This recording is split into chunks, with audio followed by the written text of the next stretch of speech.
ਸੱਜਣੋ ਤੇ ਮਿੱਤਰੋ, ਖੈਰ ਨਾਲ ਵਸੋ ਤੇ ਖਿੜਖਿੜ ਹੱਸੋ।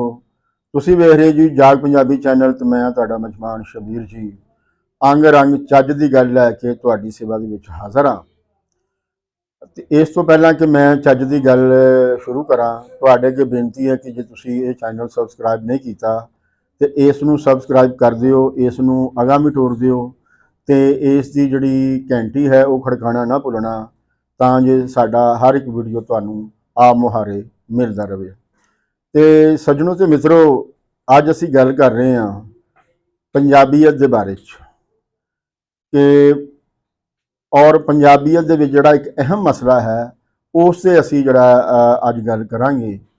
ਉਹ ਇਹ ਹੈ ਕਿ ਜਦੋਂ ਕੁਝ ਪੰਜਾਬੀ ਆਪਸ ਦੇ ਵਿੱਚ ਮਿਲਦੇ ਨੇ ਤੇ ਉਹਨਾਂ ਦੇ ਜਿਹੜੇ ਸੰਬੋਧਨ ਜੁਮਲੇ ਨੇ, ਉਹਨਾਂ ਦੇ ਜਿਹੜੇ ਸੰਬੋਧਨ ਵਾਕ ਨੇ, ਮਿਲਣ ਦੇ ਜਿਹੜੇ ਜੁਮਲੇ ਨੇ, ਉਹਨਾਂ ਦੇ ਵਿੱਚ ਜਿਹੜੀ ਸਾਨੂੰ ਮੁਸ਼ਕਲ ਪੇਸ਼ ਆ ਰਹੀ ਹੈ ਉਹਦੇ ਉੱਤੇ ਅੱਜ ਅਸੀਂ ਗੱਲ ਕਰਨੀ ਹੈ। ਪੰਜਾਬ ਜੁਗਰਾਫੀਆਈ ਤੌਰ ਤੇ ਇੱਕ ਇਲਾਕਾ ਹੈ, ਇਸ ਦੀ ਇੱਕ ਬੋਲੀ ਹੈ, ਇਸ ਦੀ ਇੱਕ ਰਹਿਤਲ ਹੈ ਔਰ ਇਹਦੇ ਵਿੱਚ ਵੰਨੋ ਵੰਨ ਧਰਮਾਂ ਦੇ ਲੋਕ ਜਿਹੜੇ ਨੇ ਉਹ ਵਸਦੇ ਨੇ ਔਰ ਧਰਮਾਂ ਦੀ ਜਿਹੜੀ ਹੈ ਉਹ ਆਪਣੀ ਮੇਲ ਜੋਲ ਦੀ ਇੱਕ ਬੋਲੀ ਹੁੰਦੀ ਹੈ। ਸੋ ਹੁਣ ਸਾਡੇ ਲਈ ਜਿਹੜਾ ਮਸਲਾ ਪੈਦਾ ਹੁੰਦਾ ਉਹ ਹੈ ਕਿ ਪੰਜਾਬ ਦੇ ਅੰਦਰ ਸਿੱਖ ਵੀ ਨੇ, ਹਿੰਦੂ ਵੀ ਨੇ, ਮੁਸਲਮਾਨ ਵੀ ਨੇ, ਈਸਾਈ ਵੀ ਨੇ, ਜੈਨ ਮਤੀਏ ਵੀ ਨੇ, ਬੁੱਧਿਸਟ ਵੀ ਨੇ। ਜਦੋਂ ਅਸੀਂ ਆਪਸ ਦੇ ਵਿੱਚ ਮਿਲਨੇ ਆ ਤੇ ਕੋਈ ਸਤਿ ਸ੍ਰੀ ਅਕਾਲ ਆਖਦਾ ਹੈ, ਕੋਈ ਅਸਲਾਮ ਅਲੈਕਮ ਆਖਦਾ ਹੈ, ਕੋਈ ਸਲਾਮ ਆਖਦਾ ਹੈ, ਕੋਈ ਨਮਸਤੇ ਆਖਦਾ ਹੈ, ਕੋਈ ਆਦਾਬ ਵੀ ਕਹਿੰਦਾ ਹੈ। ਜਦੋਂ ਕਿਤੇ ਕੋਈ ਇਕੱਠ ਹੁੰਦਾ ਹੈ, ਜਿਹੜਾ ਬੁਲਾਰਾ ਹੈ ਉਹਨੂੰ ਬਹੁਤ ਪਿਆਰ ਹੁੰਦਾ ਹੈ, ਉਸ ਸਤਿ ਸ੍ਰੀ ਅਕਾਲ ਵੀ ਕਹਿ ਰਿਹਾ ਹੁੰਦਾ, ਅਸਲਾਮ ਅਲੈਕਮ ਵੀ ਕਹਿ ਰਿਹਾ ਹੁੰਦਾ, ਉਹ ਨਮਸਤੇ ਵੀ ਕਹਿ ਰਿਹਾ ਹੁੰਦਾ। ਇਹ ਜਿਹੜਾ ਵਰਤਾਰਾ ਹੈ ਇਹ ਸਾਡੀ ਜਿਹੜੀ ਪੰਜਾਬੀਅਤ ਹੈ ਉਸ ਨੂੰ ਉਜਾਗਰ ਨਹੀਂ ਕਰਦਾ, ਉਸ ਨੂੰ ਇਹ ਮੱਠਾ ਪਾਉਂਦਾ। ਉੱਥੇ ਆ ਕੇ ਪੰਜਾਬੀਅਤ ਜਿਹੜੀ ਹੈ ਉਹ ਬਿਖਰ ਜਾਂਦੀ ਹੈ। ਸੋ ਅਸੀਂ ਇੱਕ ਤੇ ਇਹ ਅਸੀਂ ਗੱਲ ਕਰਨੇ ਆ ਕਿ ਜਿਹੜੇ ਧਰਮ ਦੇ ਜਿਹੜੇ ਜੁਮਲੇ ਹੁੰਦੇ ਨੇ, ਧਰਮ ਦੇ ਨਾਲ ਕੌਮ ਨਹੀਂ ਬਣਦੀ, ਧਰਮ ਦੇ ਨਾਲ ਜਿਹੜਾ ਹੈ ਉਹ ਮਿਲਤ ਬਣ ਸਕਦੀ ਹੈ, ਉਮਤ ਬਣ ਸਕਦੀ ਹੈ, ਪਰ ਕੌਮ ਨਹੀਂ ਬਣ ਸਕਦੀ। ਪੰਜਾਬ ਦੇ ਵਿੱਚ ਵਸਣ ਵਾਲਾ ਜਿਹੜਾ ਮੁਸਲਮਾਨ ਹੈ ਉਹ ਕੌਮ ਨਹੀਂ ਹੈ, ਪੰਜਾਬ ਦੇ ਵਿੱਚ ਵਸਣ ਵਾਲਾ ਜਿਹੜਾ ਹਿੰਦੂ ਹੈ ਉਹ ਕੌਮ ਨਹੀਂ ਹੈ, ਜਿਹੜਾ ਸਿੱਖ ਹੈ ਉਹ ਕੌਮ ਨਹੀਂ ਹੈ, ਇਸੇ ਤਰ੍ਹਾਂ ਜਿਹੜਾ ਈਸਾਈ ਹੈ ਉਹ ਵੀ ਕੌਮ ਨਹੀਂ ਹੈ। ਕੌਮ ਦੇ ਤੌਰ ਤੇ ਉਹ ਪੰਜਾਬੀ ਨੇ। ਕਿਸੇ ਦਾ ਮਜ਼ਹਬ ਜਿਹੜਾ ਹੈ ਉਹ ਬਦਲ ਸਕਦਾ ਹੈ। ਇੱਥੇ ਲੋਕ ਜਿਹੜੇ ਨੇ ਉਹ ਇੱਕ ਮਜ਼ਹਬ ਤੋਂ ਦੂਸਰੇ ਮਜ਼ਹਬ ਦੇ ਵਿੱਚ ਵੀ ਗਏ ਨੇ, ਪਰ ਉਹਨਾਂ ਦੀ ਜਿਹੜੀ ਕੌਮੀਅਤ ਹੈ, ਉਹਨਾਂ ਦੀ ਜਿਹੜੀ ਕੌਮ ਹੈ ਪੰਜਾਬੀ, ਉਹ ਤਾਂ ਨਹੀਂ ਬਦਲੀ। ਅਸੀਂ ਇਹਨਾਂ ਧਰਮਾਂ ਤੋਂ ਪਹਿਲੇ ਵੀ ਪੰਜਾਬੀ ਸਾਂ ਔਰ ਬਾਅਦ ਦੇ ਵਿੱਚੋਂ ਵੀ ਅਸੀਂ ਪੰਜਾਬੀ ਹੀ ਰਵਾਂਗੇ। ਧਰਮ ਜਿਹੜੇ ਨੇ ਉਹ ਭਾਵੇਂ ਬਦਲ ਜਾਣ, ਮੁਕਤ ਹੋ ਜਾਣ, ਲੇਕਿਨ ਜਿਹੜੀ ਸਾਡੀ ਪੰਜਾਬੀਅਤ ਹੈ ਉਹ ਜਿਹੜੀ ਹੈ ਉਹ ਬਰਕਰਾਰ ਰਹੇਗੀ, ਜਿਵੇਂ ਕਿ ਕਈ ਹਜ਼ਾਰ ਸਾਲ ਤੋਂ ਇਹ ਬਰਕਰਾਰ ਹੈ। तो ਹੁਣ ਇਸ ਦਾ ਹੱਲ ਕੀ ਹੈ ਕਿ ਅਸੀਂ ਇਸ ਜਿਹੜੀ ਆਪਣੀ ਜਿਹੜੀ ਰਹਿਤਲ ਹੈ ਉਸ ਦੇ ਵਿੱਚ ਇੱਕ ਪੰਜਾਬੀ ਦੀ ਦੂਸਰੇ ਪੰਜਾਬੀ ਦੇ ਨਾਲ ਜਿਹੜੀ ਪੰਜਾਬੀਅਤ ਹੈ ਉਹ ਕਿਵੇਂ ਉਜਾਗਰ ਹੋ ਸਕਦੀ ਹੈ। ਤੋ ਇਸ ਪ੍ਰਸੰਗ ਦੇ ਵਿੱਚ ਮੈਂ ਇਹ ਅਰਜ਼ ਕਰਾਂਗਾ ਕਿ ਸਾਨੂੰ ਇਹ ਅਜਿਹੇ ਜਿਹੜੇ ਨੇ ਫਿਕਰੇ, ਜੁਮਲੇ, ਵਾਕ ਜਿਹੜੇ ਨੇ ਉਹ ਵਰਤਣੇ ਪੈਣਗੇ ਜਿਹੜੇ ਕਿਸੇ ਧਰਮ ਦੀ ਨੁਮਾਇੰਦਗੀ ਨਾ ਕਰਦੇ ਹੋਣ। अस्सलामुअलैकुम ਜਿਹੜਾ ਹੈ ਇਹ ਅਰਬ ਦੇ ਵਿੱਚ ਤੇ ਕਿਸੇ ਮਜ਼ਹਬ ਦਾ ਇਹ ਸੰਬੋਧਨ ਜੁਮਲਾ ਨਹੀਂ ਹੈ। ਉਥੋਂ ਦਾ ਜਿਹੜਾ ਈਸਾਈ ਹੈ, ਉਥੋਂ ਦਾ ਜਿਹੜਾ ਯਹੂਦੀ ਹੈ ਉਹ ਵੀ अस्सलामुअलैकुम ਹੀ ਕਹਿੰਦਾ ਹੈ। ਸੋ ਇਹ ਜਿਹੜਾ ਹੈ ਅਸਲ ਦੇ ਵਿੱਚ ਇਹ ਤੇ ਹੈ ਅਰਬੀ ਦਾ ਸੰਬੋਧਨ ਫਿਰਕਾ, ਜਿਹੜਾ ਉਹ ਆਪਸ 'ਚ ਇੱਕ ਦੂਸਰੇ ਨੂੰ ਜਦੋਂ ਮਿਲਦੇ ਨੇ ਤੇ ਗੱਲ ਕਰਨ ਤੋਂ ਪਹਿਲਾਂ ਜੀ ਆਇਆਂ ਨੂੰ ਜਦੋਂ ਆਖਦੇ ਨੇ ਤੇ ਉਹ अस्सलामुअलैकुम ਦੀ ਵਰਤੋਂ ਕਰਦੇ ਨੇ। ਇਸ ਤਰ੍ਹਾਂ ਹਿੰਦੂ ਜਿਹੜੇ ਨੇ ਉਹ ਜਦੋਂ ਆਪਸ ਦੇ ਵਿੱਚ ਮਿਲਣਗੇ ਤੇ ਉਹ ਨਮਸਤੇ ਕਹਿੰਦੇ ਨੇ। ਇਸ ਤਰ੍ਹਾਂ ਸਿੱਖ ਜਿਹੜੇ ਨੇ ਉਹ ਜਦੋਂ ਆਪਸ 'ਚ ਮਿਲਣਗੇ ਤੇ ਉਹ ਸਤਿ ਸ੍ਰੀ ਅਕਾਲ ਜਿਹੜਾ ਹੈ ਉਹ ਬੁਲਾਣਗੇ। ਲੇਕਿਨ ਇੱਕ ਪੰਜਾਬੀ ਦੇ ਤੌਰ ਤੇ ਜਦੋਂ ਅਸੀਂ ਮਿਲਾਂਗੇ ਤਾਂ ਫਿਰ ਸਾਨੂੰ ਜਿਹੜਾ ਹੈ ਉਹ ਕੀ ਕਰਨਾ ਪਏਗਾ। ਇਹਦੇ ਲਈ ਕੋਈ ਲੰਮੀ ਚੌੜੀ ਜਿਹੜੀ ਹੈ ਸਾਨੂੰ ਗਿਆਨ ਦੀ ਲੋੜ ਨਹੀਂ ਹੈ। ਸਾਡੀ ਬੋਲੀ ਦੇ ਵਿੱਚ, ਸਾਡੀ ਰਹਿਤਲ ਦੇ ਵਿੱਚ ਇਸ ਦਾ ਪੂਰਾ ਜਿਹੜਾ ਹੱਲ ਹੈ ਉਹ ਮੌਜੂਦ ਹੈ ਔਰ ਪੁਰਾਣੇ ਵੇਲਿਆਂ ਦੇ ਵਿੱਚ ਲੋਕ ਜਿਹੜੇ ਨੇ ਉਹ ਇਸ ਦੀ ਵਰਤੋਂ ਵੀ ਕਰਦੇ ਸਨ। ਉਹ ਵਰਤੋਂ ਹੈ ਕਿ ਜਦੋਂ ਅਸੀਂ ਆਪਸ 'ਚ ਮਿਲਨੇ ਆ ਤੇ ਅਸੀਂ ਕਹਿੰਦੇ ਹਾਂ ਖੈਰ ਨਾਲ ਵਸੋ। ਸੋ ਖੈਰ ਨਾਲ ਵਸੋ ਜਿਹੜਾ ਹੈ ਇਹਦਾ ਅਗਰ ਅਸੀਂ ਅਸਲਾਮ ਵਾਲੇਕਮ ਦਾ ਤਰਜਮਾ ਕਰੀਏ ਤੇ ਉਹ ਇਹ ਹੀ ਬਣਦਾ ਹੈ, ਖੈਰ ਨਾਲ ਜਿਹੜਾ ਹੈ ਉਹ ਵਸੋ। ਤੋ ਖੈਰ ਨਾਲ ਵਸੋ ਜਿਹੜਾ ਹੈ ਇਹ ਕੋਈ ਅਸਲਾਮ ਵਾਲੇਕਮ ਨੇ ਆ ਕੇ ਸਾਨੂੰ ਨਹੀਂ ਦਿੱਤਾ। ਇਹ ਸਾਡੀ ਰਹਿਤਲ ਦੇ ਵਿੱਚ ਵਰਿਆਂ ਤੋਂ ਸਦੀਆਂ ਤੋਂ ਜਿਹੜਾ ਨਾ ਇਹ ਵਰਤੀਜਿਆ ਜਾ ਰਿਹਾ। ਹੁਣ ਆ ਕੇ ਦੀ ਜਿਹੜੀ ਵਰਤੋਂ ਮੇ ਉਹ ਘੱਟ ਹੋਈ ਹੈ, ਜਦੋਂ ਕਿ ਧਰਮਾਂ ਨੂੰ ਇੱਥੇ ਪ੍ਰਧਾਨ ਬਣਾ ਕੇ ਜਿਹੜਾ ਹੈ ਪੇਸ਼ ਕੀਤਾ ਗਿਆ, ਫਿਰ ਧਰਮਾਂ ਦੇ ਨਾਮ ਤੇ ਜਿਹੜਾ ਹੈ ਇਹ ਵੰਡ ਕੀਤੀ ਗਈ ਹੈ। ਤੋ ਅਸੀਂ ਜਿਹੜਾ ਹੈ ਅਸੀਂ ਵਾਰਿਸ ਸ਼ਾਹ ਵਿਚਾਰ ਪ੍ਰਚਾਰ ਪਰਿਆ ਜਿਹੜੀ ਹੈ ਉਹ ਇਸ ਦੇ ਵਿੱਚ ਉਸਨੇ ਥੋੜ੍ਹਾ ਜਿਹਾ ਇਹ ਵੀ ਇਜ਼ਾਫਾ ਕੀਤਾ ਹੈ, ਖੈਰ ਨਾਲ ਵਸੋ ਤੇ ਖਿੜ ਖਿੜ ਹੱਸੋ। ਤੁਸੀਂ ਜਾਣ ਲਿਆ ਹੋਵੇਗਾ ਕਿ ਮੈਂ ਜਦੋਂ ਵੀ ਤੁਹਾਡੇ ਨਾਲ ਗੱਲ ਕਰਨਾ ਤੇ ਮੈਂ ਇਹੋ ਹੀ ਵਰਤਣਾ ਤੁਹਾਨੂੰ ਸੰਬੋਧਨ ਕਰਦਿਆਂ ਹੋਇਆਂ ਕਿ ਖੈਰ ਨਾਲ ਵਸੋ ਤੇ ਖਿੜ ਖਿੜ ਹੱਸੋ। ਸੋ ਇਹ ਮੈਂ ਕੋਈ ਕੋਲੋਂ ਨਹੀਂ ਬਣਾਏ, ਇਹ ਜਿਹੜੇ ਵਾਕ ਨੇ, ਇਹ ਜਿਹੜੇ ਜੁਮਲੇ ਨੇ, ਇਹ ਸਾਡੇ ਰਹਿਤਲ ਦੇ ਵਿੱਚ ਮੌਜੂਦ ਨੇ ਔਰ ਸਾਡੇ ਵੱਡਿਆਂ ਨੇ ਇਸ ਦੀ ਉਸਾਰੀ ਕੀਤੀ ਸੀ ਤੇ ਅਸੀਂ ਉਹਨਾਂ ਨੂੰ ਹੁਣ ਇੱਕ ਨਵੇਂ ਸਿਰੇ ਤੋਂ ਜਿਹੜਾ ਹੈ ਉਹ ਜਿਹੜਾ ਨਾ ਹੁਣ ਜਿਸ ਵੇਲੇ ਪੰਜਾਬੀ ਇਕੱਠੇ ਹੋਣਗੇ, ਉਹ 'ਚ ਭਾਵੇਂ ਹਿੰਦੂ ਹੋਣ, ਭਾਵੇਂ ਈਸਾਈ ਹੋਣ, ਭਾਵੇਂ ਸਿੱਖ ਹੋਣ, ਉਹ ਸਾਰੇ ਇੱਕ ਜਗ੍ਹਾ ਤੇ ਬੈਠੇ ਹੋਣਗੇ ਤੇ ਤੁਹਾਨੂੰ ਅਸਲਾਮ ਵਾਲੇਕਮ ਨਹੀਂ ਕਹਿਣਾ ਪਏਗਾ, ਤੁਹਾਨੂੰ ਨਮਸਤੇ ਨਹੀਂ ਕਹਿਣਾ ਪਏਗਾ।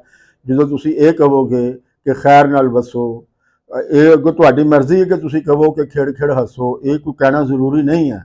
ਲੇਕਿਨ ਜਿਹੜੀ ਇੱਕ ਵਾਕ ਇੱਕ ਹੀ ਹੈ ਕਿ ਖੈਰ ਨਾਲ ਵਸੋ। ਤੋ ਜਿਸ ਵੇਲੇ ਤੁਸੀਂ ਖੈਰ ਨਾਲ ਵਸੋਗੇ ਇਹਦਾ ਮਤਲਬ ਵੀ ਹਰ ਇੱਕ ਨੂੰ ਜਿਹੜਾ ਹੈ ਉਹ ਪਤਾ ਹੈ। ਹਿੰਦੂ ਨੂੰ ਵੀ ਇਸ ਦਾ ਮਤਲਬ ਦਾ ਪਤਾ ਹੈ, ਈਸਾਈ ਨੂੰ ਵੀ ਇਹਦੇ ਅੰਦਰਾਲੇ ਆਉਂਦੇ ਨੇ, ਜਿਹੜਾ ਸਿੱਖ ਹੈ ਉਸ ਨੂੰ ਵੀ ਇਹਦੇ ਮੀਨਿੰਗ ਆਉਂਦੇ ਨੇ। ਸੋ ਸਾਰਿਆਂ ਨੂੰ ਪਤਾ ਲੱਗੇਗਾ ਕਿ ਇਹ ਬੰਦਾ ਜਿਹੜਾ ਨਾ ਸਾਡੀ ਖੈਰ ਮੰਗਦਾ ਹੈ। ਤੇ ਜਵਾਬ ਦੇ ਵਿੱਚ ਤੁਸੀਂ ਵੀ ਜਿਹੜਾ ਕਹੋ ਕਿ ਤੁਸੀਂ ਵੀ ਖੈਰ ਨਾਲ ਵਸੋ।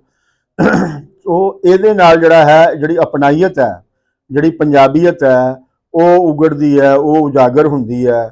ਉਸ ਦਾ ਜਿਹੜਾ ਨਾ ਉਹਦੀ ਜਿਹੜੀ ਵਰਤੋਂ ਦੇ ਨਾਲ ਫਿਰ ਪੰਜਾਬੀਅਤ ਦਾ ਪਸਾਰ ਜਿਹੜਾ ਹੈ ਉਹ ਵੱਧਦਾ ਹੈ।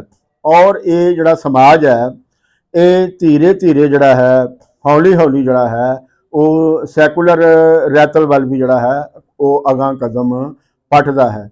ਜਦੋਂ ਅਸੀਂ ਇਹ ਗੱਲ ਕਹਿੰਦੇ ਹਾਂ ਨਾ ਕਿ ਅਸਲਾਮ ਵਾਲੇਕਮ, ਤੇ ਇੱਥੇ ਇਹਦਾ ਜਿਹੜਾ ਮਤਲਬ ਉਹ ਇਹੀ ਹੈ ਕਿ ਇਹ ਕੋਈ ਮੁਸਲਮਾਨਾਂ ਦਾ ਜਿਹੜਾ ਨਾ ਸੰਬੋਧਨ ਜਿਹੜਾ ਮੁਖਾਤਬ ਕਰਦੇ ਹੋਏ ਜਿਹੜਾ ਨਾ ਇਹ ਜੁਮਲਾ ਹੈ।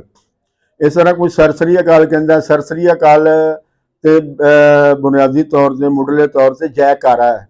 ਜਦੋਂ ਵੀ ਕੋਈ ਭੀੜ ਪੈਂਦੀ ਹੈ ਸਿੱਖਾਂ ਨੂੰ, ਕੋਈ ਉਹਨਾਂ ਨੂੰ ਕੋਈ ਚੈਲੰਜ ਦਰਪੇਸ਼ ਆਉਂਦਾ ਹੈ ਤੇ ਉਹ ਜਿਹੜਾ ਹੈ ਜਦੋਂ ਕੋਈ ਉਹਨਾਂ ਨੂੰ ਵੰਗਾਰਦਾ ਹੈ ਜਾਂ ਉਹ ਕਿਸੇ ਨੂੰ ਵੰਗਾਰਦੇ ਨੇ ਤੇ ਉਹ ਸਰਸਰੀ ਅਕਾਲ ਉੱਚੀ ਆਵਾਜ਼ ਦੇ ਵਿੱਚ ਇੱਕ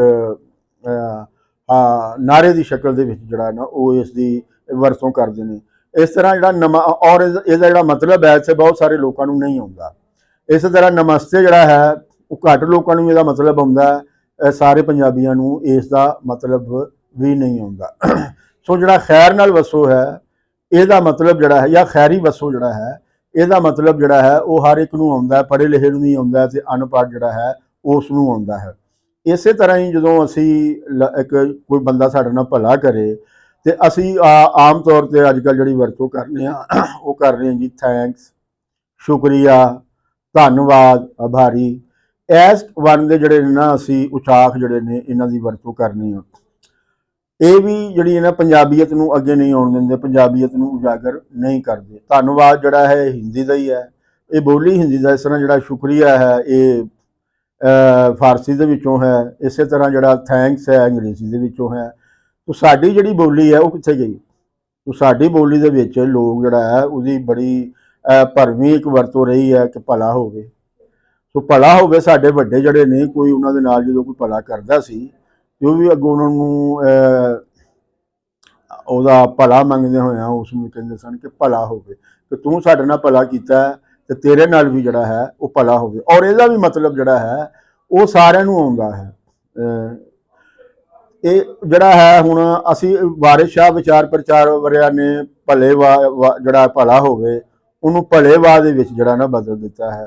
ਹੁਣ ਜਦੋਂ ਕੋਈ ਤੁਹਾਡੇ ਨਾਲ ਗੱਲ ਕਰੇ ਤਾਂ ਤੁਸੀਂ ਉਸ ਨੂੰ ਧੰਨਵਾਦ ਕਹਿਣ ਦੀ ਬਜਾਏ, ਸ਼ੁਕਰੀਆ ਕਹਿਣ ਦੀ ਬਜਾਏ ਔਰ ਥੈਂਕਸ ਕਹਿਣ ਦੀ ਬਜਾਏ ਅਗਰ ਤੁਸੀਂ ਉਸ ਨੂੰ ਭਲੇ ਵਾਹ ਕਹੋਗੇ ਤੇ ਇਸ ਦਾ ਮਤਲਬ ਹੈਗਾ ਕਿ ਤੁਸੀਂ ਸਾਡੇ ਨਾਲ ਭਲਾ ਕੀਤਾ ਹੈ ਤੇ ਤੁਹਾਡਾ ਵੀ ਜਿੱਥੇ ਮਾਮਲਾ ਹੋਵੇ, ਜਿੱਥੇ ਕਦੇ ਵੀ ਜਦੋਂ ਕਦੇ ਵੀ ਮਾਮਲਾ ਹੋਵੇ, ਵਾਹ ਦਾ ਮਤਲਬ ਹੁੰਦਾ ਕਿ ਕਿਸੇ ਦੇ ਨਾਲ ਕੋਈ ਮਾਮਲਾ ਹੋਣਾ, ਕੋਈ ਵਾਹ ਪੈਣਾ। ਇਹ ਤੁਸੀਂ ਆਮ ਸਮਝਦੇ ਹੋ ਨਾ ਕਿ ਤੁਹਾਡਾ ਕਿਸੇ ਦੇ ਨਾਲ ਜਦੋਂ ਕੋਈ ਸਾਹਮਣਾ ਹੋਵੇ ਕਿਸੇ ਮਸਲੇ ਦੇ ਨਾਲ, ਤੇ ਉਹਦੇ ਵਿੱਚ ਵੀ ਤੁਹਾਡਾ ਭਲਾ ਹੋਵੇ।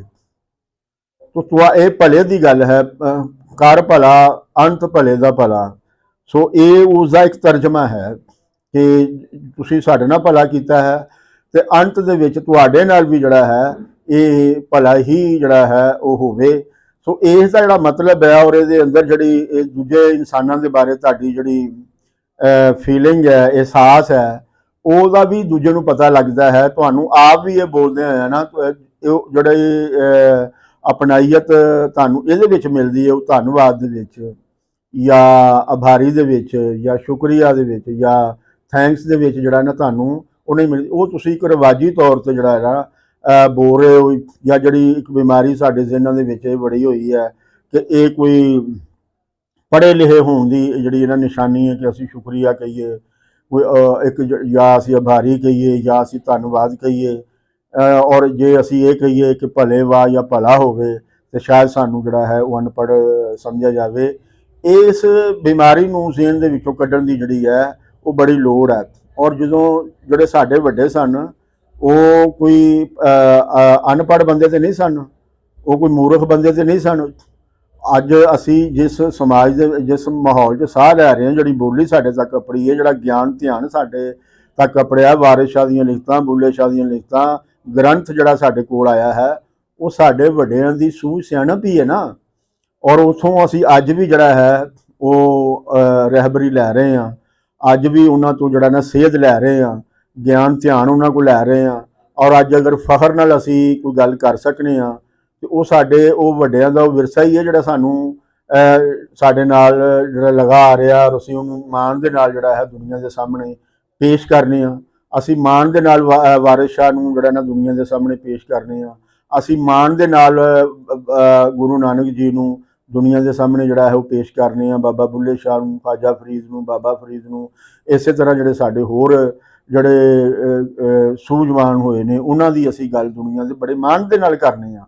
ਸੋ ਉਹਨਾਂ ਨੇ ਇਸੇ ਹੀ ਬੋਲੀ ਦੇ ਵਿੱਚ ਗੱਲ ਕੀਤੀ, ਉਹਨਾਂ ਨੇ ਭਲਾ ਹੋਵੇ ਦੀ ਹੀ ਗੱਲ ਕੀਤੀ ਹੈ, ਉਹਨਾਂ ਨੇ ਖੈਰ ਨਾਲ ਵਸੋ ਦੀ ਜਿਹੜੀ ਉਹ ਗੱਲ ਕੀਤੀ ਹੈ। ਅੰਤ ਤੇ ਤੁਸੀਂ ਇਹ ਵੇਖੋ ਕਿ ਸਾਡੇ ਵੱਡੇ ਜਦੋਂ ਵੀ ਕਿਸੇ ਨੂੰ ਦੁਆ ਦਿੰਦੇ ਸਨ, ਔਰ ਸਾਡੇ ਜਿੰਨੇ ਵੀ ਸੰਬੋਧਨ ਨੇ ਗੱਲ ਫਿਕਰੇ, ਉਹ ਸਾਰੇ ਦੁਆ ਦੇ ਉੱਤੇ ਨੇ। ਜਿਸ ਤਰ੍ਹਾਂ ਖੈਰ ਨਾਲ ਵਸੋ ਇਹ ਵੀ ਦੁਆ ਹੀ ਹੈ, ਭਲਾ ਹੋਵੇ ਇਹ ਵੀ ਦੁਆ ਹੀ ਹੈ, ਭਲੇ ਵਾਹ ਇਹ ਵੀ ਦੁਆ ਹੀ ਹੈ। ਤੇ ਅੰਤ ਤੇ ਅਸੀਂ ਗੱਲ ਕਰ ਰਹੇ ਹਾਂ ਕੁੱਲ ਦਾ ਭਲਾ ਤੇ ਕੁੱਲ ਦੀ ਖੈਰ। ਕਿ ਅਸੀਂ ਜਦੋਂ ਕੋਈ ਤਕਰੀਰ ਕਰਨੇ ਆ, ਅਸੀਂ ਜਦੋਂ ਕਿਸੇ ਫੰਕਸ਼ਨ ਨੂੰ ਮੁਖਾਤਬ ਹੁੰਦੇ ਹਾਂ, ਬਹੁਤ ਸਾਰੇ ਲੋਕਾਂ ਨੂੰ ਜਦੋਂ ਅਸੀਂ ਗੱਲ ਕਰਨੇ ਆ ਤੇ ਅਸੀਂ ਸਾਡੇ ਵੱਡਕੇ ਆਮ ਕਰਕੇ ਕਹਿੰਦੇ ਸਨ ਕੁੱਲ ਦਾ ਭਲਾ ਤੇ ਕੁੱਲ ਦੀ ਖੈਰ। ਹੁਣ ਕੁੱਲ ਦਾ ਭਲਾ ਤੇ ਕੁੱਲ ਦੀ ਖੈਰ ਜਿਹੜੀ ਹੈ ਇਹ ਇੱਕ ਵਿਚਾਰਧਾਰਾ ਵੀ ਹੈ, ਇੱਕ ਫਲਸਫਾ ਵੀ ਹੈ। ਇਸ ਤੇ ਮੈਂ ਫੇਰ ਕਦੀ ਕਿਸੇ ਹੋਰ ਵੇਲੇ ਜਿਹੜਾ ਹੈ ਉਹ ਗੱਲ ਕਰਾਂਗਾ। ਪਰ ਇਹਦਾ ਵੱਡਾ ਇਹ ਮਤਲਬ ਹੈਗਾ ਕਿ ਅਸੀਂ ਸਭ ਦਾ ਹੀ ਭਲਾ ਮੰਗਨੇ ਆ, ਅਸੀਂ ਸਭ ਦੀ ਹੀ ਖੈਰ ਮੰਗਨੇ ਆ। ਤੋ ਸਾਡੇ ਜਿੰਨੇ ਵੀ ਹੈ ਨੇ ਇਹ ਸੰਬੋਧਨ ਫਿਕਰੇ ਜੁਮਲੇ ਵਾਕ, ਇਹ ਸਾਰੇ ਦੇ ਸਾਰੇ ਜਿਹੜੇ ਨੇ ਇਹ ਦੁਆ ਦੇ ਉੱਤੇ ਹੈ ਨੇ। ਸੋ ਅਸੀਂ ਇਹ ਵੀ ਦੁਆ ਮੰਗਨੇ ਆ ਕਿ ਇਹ ਜਿਹੜੀਆਂ ਅਸੀਂ ਗੱਲਾਂ ਕਰ ਰਹੇ ਹਾਂ ਇਹ ਤੁਹਾਡੇ ਤੱਕ ਅਪੜਨ, ਨਾ ਸਿਰਫ ਤੁਹਾਡੇ ਤੱਕ ਅਪੜਨ ਬਲਕਿ ਤੁਹਾਡੀ ਇਹ ਜ਼ਿੰਮੇਵਾਰੀ ਹੈ ਕਿ ਜੇ ਤੁਸੀਂ ਕਿਸੇ ਨੂੰ ਦੁਆ ਦੇਣਾ ਚਾਹੁੰਦੇ ਹੋ, ਕਿਸੇ ਦਾ ਭਲਾ ਚਾਹੁੰਦੇ ਹੋ, ਤੇ ਇਸ ਵੀਡੀਓ ਨੂੰ, ਇਸ ਚੈਨਲ ਨੂੰ ਤੁਸੀਂ ਹੋਰਾਂ ਵੱਲ ਵੀ ਸ਼ੇਅਰ ਕਰੋ, ਆਪ ਵੀ ਇਹਨੂੰ ਸਬਸਕ੍ਰਾਈਬ ਕਰੋ, ਤੇ ਇਹ ਜਿਹੜਾ ਘੰਟੀ ਦਾ ਜਿਹੜਾ ਬਟਨ ਹੈ ਇਸ ਨੂੰ ਦਬਾਉਣਾ ਜਿਹੜਾ ਹੈ, ਇਸ ਨੂੰ ਖੜਕਾਉਣਾ ਨਾ ਭੁੱਲਣਾ। ਕਿਉਂ ਜੇ ਤੁਸੀਂ ਇਹ ਖੜਕਾਓਗੇ ਤਾਂ ਸਾਡਾ ਹਰ ਵੀਡੀਓ ਜਿਹੜਾ ਹੈ ਉਹ ਤੁਹਾਡੇ ਤੀਕ ਅਪੜੇਗਾ। ਹੋ ਸਕਦਾ ਹੈ ਕਿ ਉਸ ਵੀਡੀਓ ਦੇ ਵਿੱਚ ਤੁਹਾਡੇ ਭਲੇ ਦੀ ਕੋਈ ਗੱਲ ਹੋਵੇ। ਸੋ ਕੁੱਲ ਦਾ ਭਲਾ ਤੇ ਕੁੱਲ ਦੀ ਖੈਰ।